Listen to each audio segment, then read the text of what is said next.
Hey everyone, it's TheViperian here and welcome back to another Crash Team Racing video. And as you can see in the title of today's video, we're gonna be going through on how to beat the developer times on Hyper Spaceway, which is requested by Davey Chow.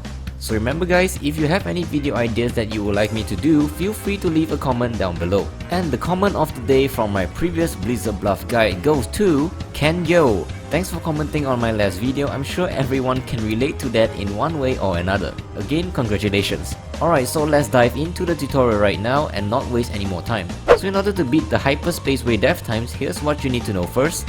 Firstly, reserves. Reserves are possibly the hardest thing to manage while attempting to maintain your blue fire in this track, simply because the track itself doesn't have that many places to drift boost. So I'm gonna be showing you where to drift boost, and some of these places you might not even know about.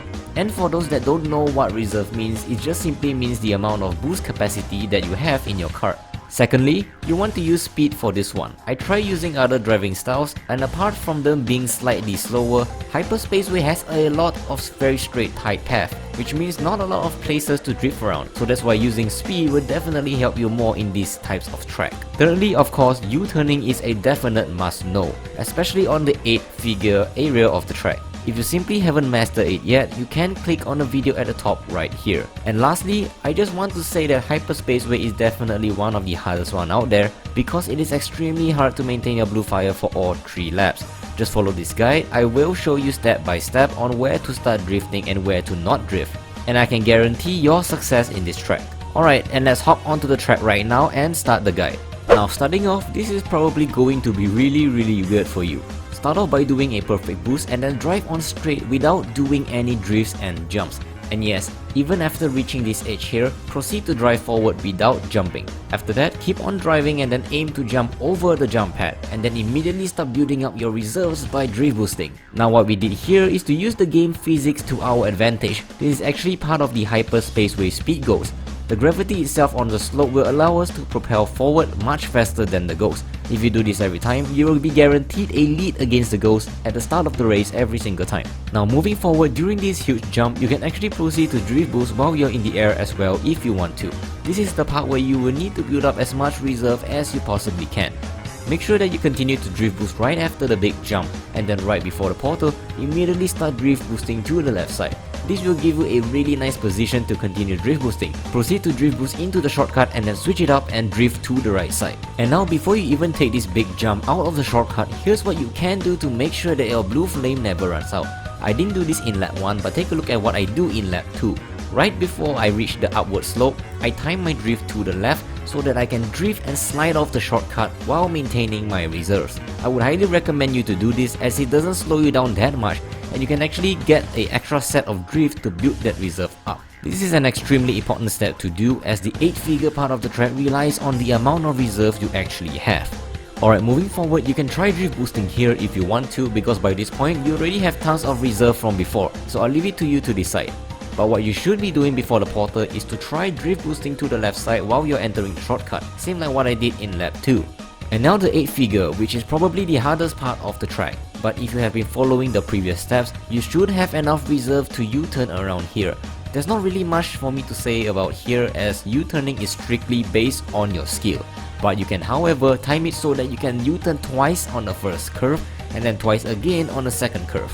That's how I keep track of my U-turn so I won't overdo it.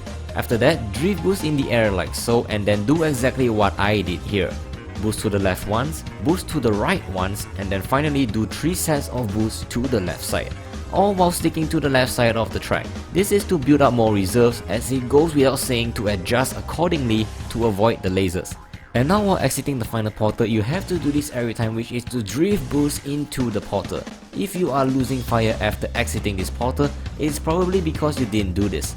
And now we're on lap 2, but before we head on to lap 2, I have an important point I want to point out, which will either make or break your attempt in defeating the dev times. See this boost pad over here, before the final portal?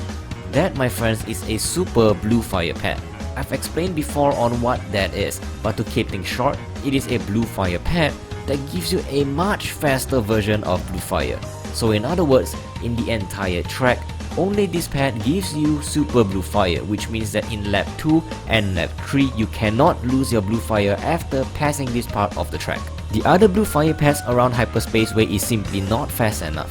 So if you manage to lose this super blue fire, you are going to have to restart your race. Do keep that in mind.